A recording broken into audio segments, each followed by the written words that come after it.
The other night on University Avenue, if you were outside looking in, you would have been drawn in. We'll get started, so we're excited. Thanks, guys.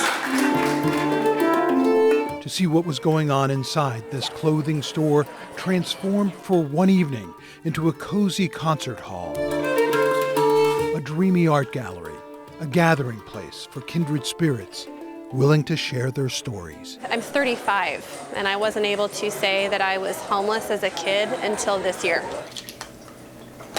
Cherise McKinney kept it to herself for all these years, aware that one day this story about her own homelessness as a kid would emerge in her work, influence her art, and touch her beyond words. You know, we lived in motels, and then we lived in cars a little bit, and I was 7 years old. It was really rough to be that kid who was so ashamed of circumstances. She explores universal themes in her daily sketches. One single emotion. Loss, love. Grief. The grief can surface suddenly, unexpectedly. Is it hard talking about it with me? Oh yeah.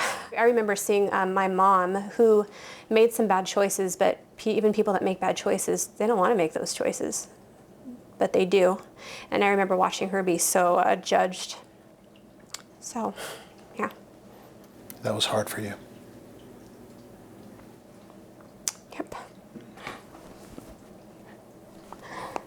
But you either channel it and move forward, or you don't. For Cherise, moving forward meant creating beauty. This. And this one is Promised Land. A series of portraits of the homeless in Seattle. Human Condition. Sales from Cherise's work will be donated to Seattle's Union Gospel Mission. This one is Outside the Door. The one portrait not for sale is this one. This one is called Fallon. I had to keep it as her name. Big story behind that name.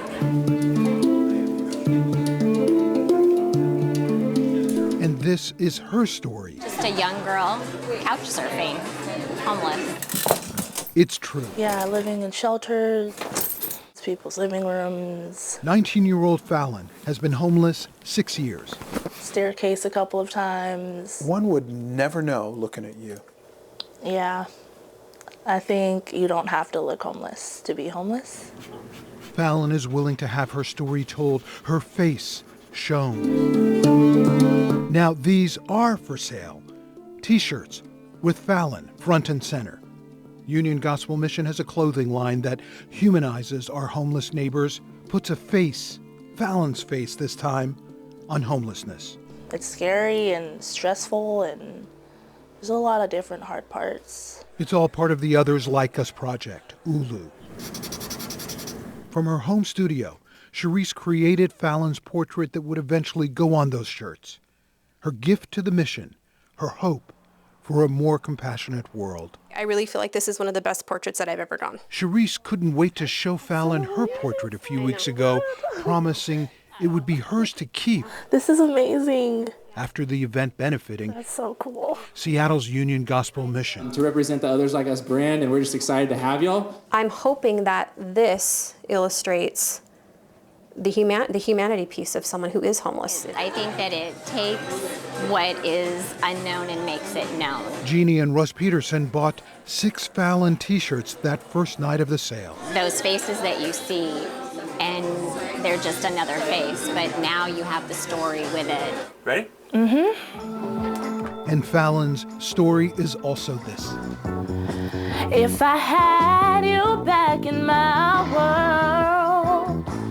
She's been working part-time as a barista. Fallon has dreams of working full-time as a singer.